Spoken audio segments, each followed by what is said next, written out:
Tricolores de toda a terra, está no ar o seu Resenha Express, a sua resenha de todos os dias. Eu sou o Quintela e você está no canal Resenha Tricolor 1902, o canal que não quer ser a sua voz, mas que quer dar voz a você, torcedor tricolor. Dia de Fluminense, aqui tem pré-jogo. Fica aí que está começando o seu Resenha Express.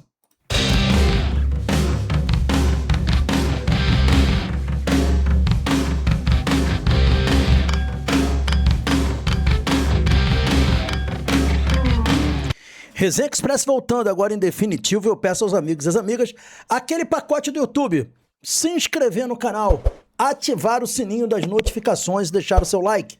Fazendo isso, você diz ao YouTube que esse conteúdo aqui é bacana e nos ajuda a crescer, o que é muito importante. Mas mais do que isso, é muito importante também o seu hype. O hype pega o conteúdo do Resenha, entrega o conteúdo a mais tricolores. Cara, é fundamental que vocês deixem um hype. Ontem foi muito legal. A galera chegou junto, foram mais de 65 mil hypes, cara. Foi uma coisa assim que eu nunca vi. A galera foi muito legal mesmo, ajudou a distribuir o conteúdo, a gente bateu 10 mil visualizações. Você não tem ideia de como vocês estão ajudando. Então eu quero aqui de antemão agradecer muito esse carinho, muito essa consideração comigo que vocês estão dando. Muito obrigado, tá bom, galera? Vamos lá, vamos embora falar do Fluminense, a gente tem informações importantes, a gente inicia esse Resenha Express de hoje trazendo uma declaração até polêmica, digamos assim, do Guga, né? Uma declaração que mostra uma coisa, né? O quão importante é terminar, efetivamente encerrar um trabalho que já não está mais se sustentando. Coisa que a gente vinha falando desde antes da Copa do Mundo, de que era preciso encerrar o trabalho do Zubeldia, porque não dá para continuar com o trabalho do Zubeldia, porque o trabalho tá ruim, porque não ia melhorar, não tinha viés de melhora, não tinha mais margem de melhora. E o Fluminense foi dobrando a aposta, até que chegou num ponto que veio a eliminação pro Vasco, da forma que foi. E o Guga explicou isso, né? A saída do treinador, o que mudou? O Guga foi perguntado sobre o que efetivamente mudou e ele explicou. Cara, o futebol tem dessas, né? A gente já passou por isso em várias situações. E às vezes uma coisa não está dando certo, é necessária a mudança, mesmo sabendo que o nosso comandante era assim, um cara importante, tinha o carinho de todo o grupo, todo mundo acreditava nas ideias, né, no que ele pensava, no que ele passava para a gente, só que as coisas não vinham dando certo. Então, com essa mudança, eu acho que a mudança de energia dentro do ambiente foi o principal fator para que a gente, né, conseguisse mudar nesse primeiro instante, assim, né? Porque não vou te falar que foi mudança de trabalho, porque a gente não teve nem tempo para isso. Então, realmente, no futebol, dentro do futebol, a gente já viu várias situações assim, que uma mudança de uma comissão acaba refletindo em toda a energia dentro do grupo, e acho que, né, é o que a gente estava precisando para esse momento. Ninguém gostaria que fosse assim, mas faz parte. Ou seja, o próprio Guga confirma que a mudança era necessária. E aí eu quero trazer para um ponto aqui que é o seguinte: eu tô vendo muita gente falar assim, o jogador quando quer derruba o técnico, é inaceitável, o time tava jogando como tava, não derrubaram o treinador. Cara, não tem nada a ver isso. O Zubeldia só ficou o tempo que ficou no Fluminense porque os jogadores sustentaram ele. Os jogadores pediam para não demitir ele. Os jogadores foram consultados logo após a derrota pro Vasco. E as lideranças do grupo, e o Guga é uma das lideranças, e todos foram enfáticos em dizer que ele era muito importante pro Fluminense, que todos acreditavam no trabalho. Só que o que acontece? Quando você vê que o trabalho não está melhorando mais, que as decisões do treinador não estão sendo razoáveis, e por aí vai, você não tem muito o que fazer, você tem que simplesmente tomar a atitude que tem que ser tomada. Porque aí depois os próprios jogadores não vão mais acreditar no trabalho. E aí eles vão levar para o campo a falta de confiança que o próprio treinador manifesta na beira do campo. E por mais que eles gostem do treinador, não são eles que têm que decidir isso. Quem tem que decidir isso é o gestor de futebol. É o cara que está por fora, que não tem envolvimento com o treinador, que está vendo lá de cima. Por isso a importância de ter um cara com capacidade de tomar decisões, que não seja amigo de treinador, amigo de jogador, que tenha o respeito do treinador, dos jogadores.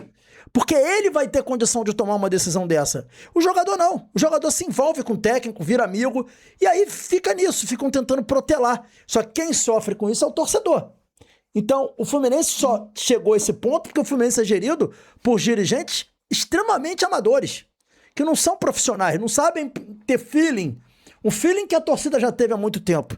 E eles não tiveram, e foram dobrando a aposta, chegamos nesse ponto. Então, o que o Guga falou é natural. O jogador não é obrigado a saber disso. Quem é obrigado a saber é o gerente de futebol, que no caso do Fluminense ele não existe. É uma figura decorativa que seria o Paulo Angione. Então, é isso. Meu ponto, minha opinião é essa.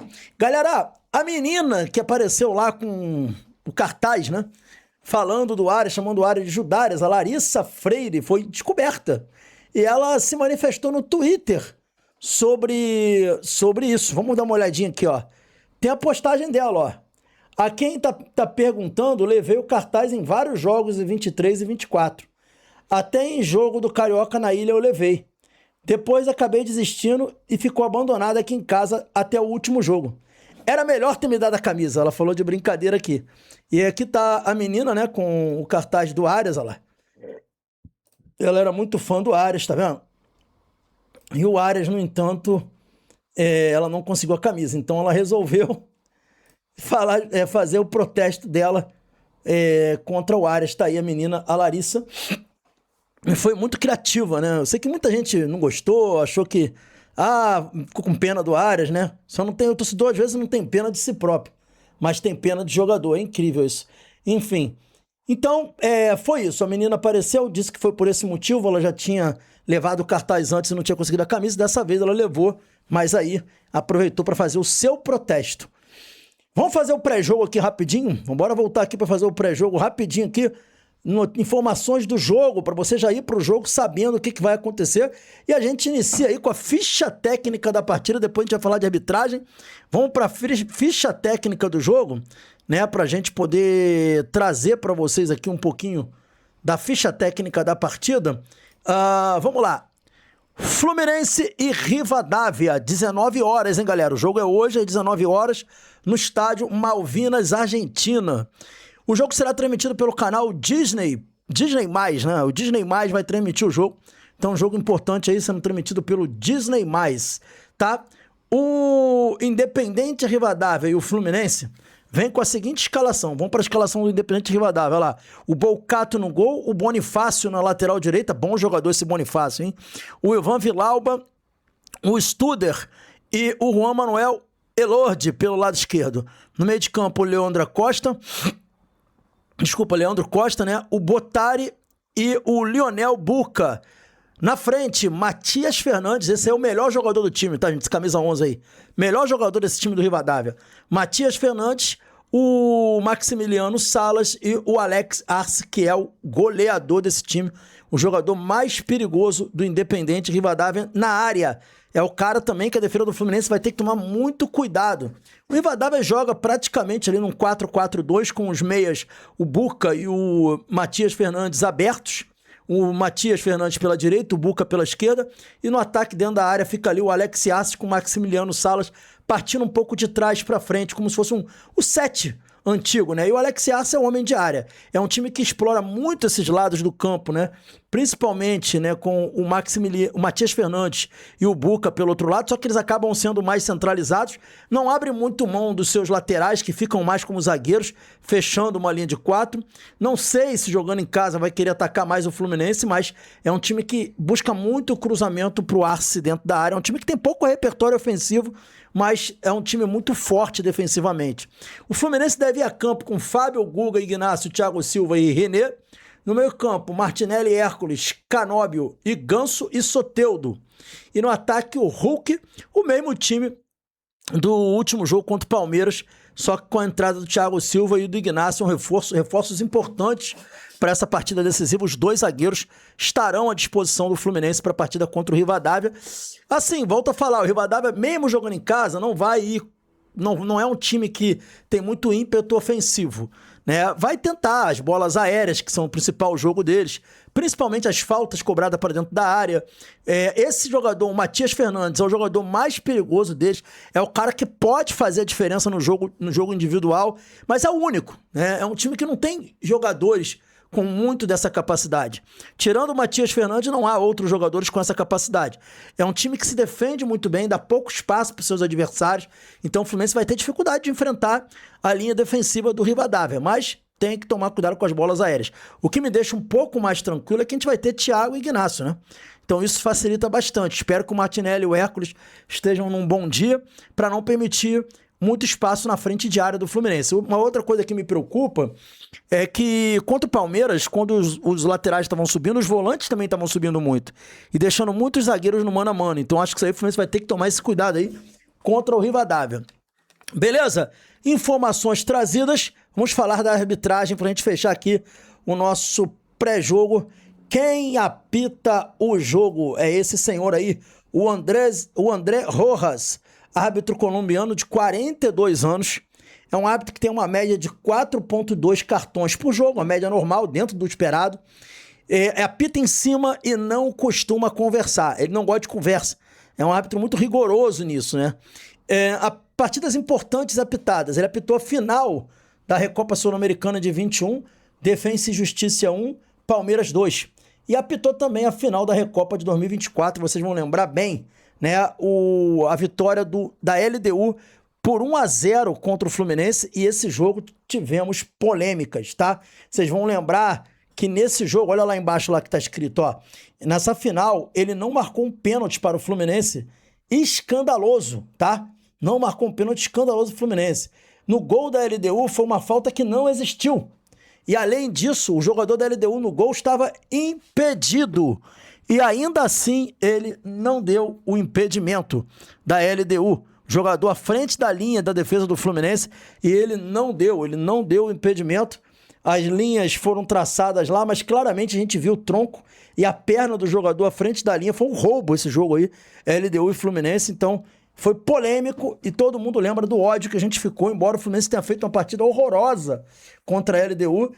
No fim do jogo, no último minuto, esse canalha fez isso com a gente. Então, muita atenção nesse pilantra desse árbitro aí, que tem tudo para prejudicar o Fluminense. Jogos do Flu apitados, ele apitou uma vitória do Fluminense, um empate e uma derrota.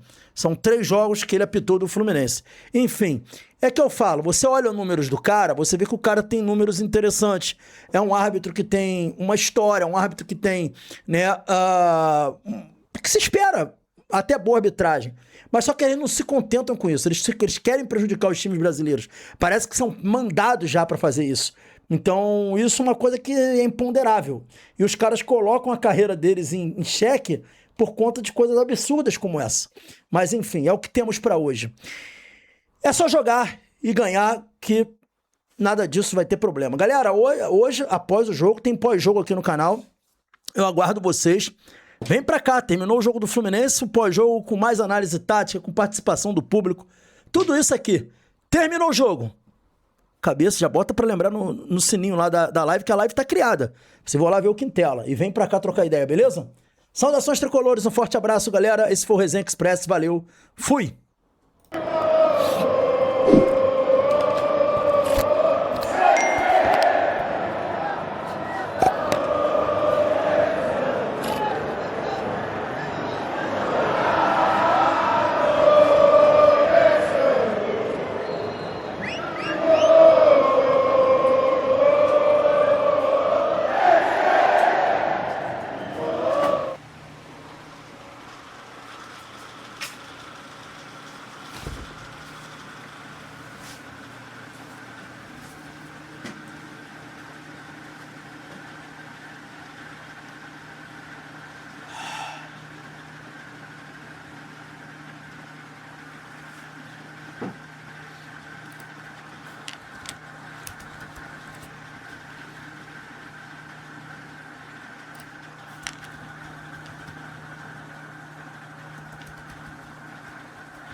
Sobre esse processo de LDP, as coisas não são muito fáceis, não, cara.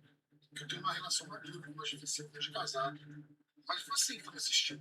Qualquer mulher que o marido chega para um processo de LDP, até tu explicar que fosse nada, a coisa é difícil. Porque para Maria da Penha tem que ser parente, tem que ser da minha família. Essa pessoa não vai ser sua coisa para mim, óbvio.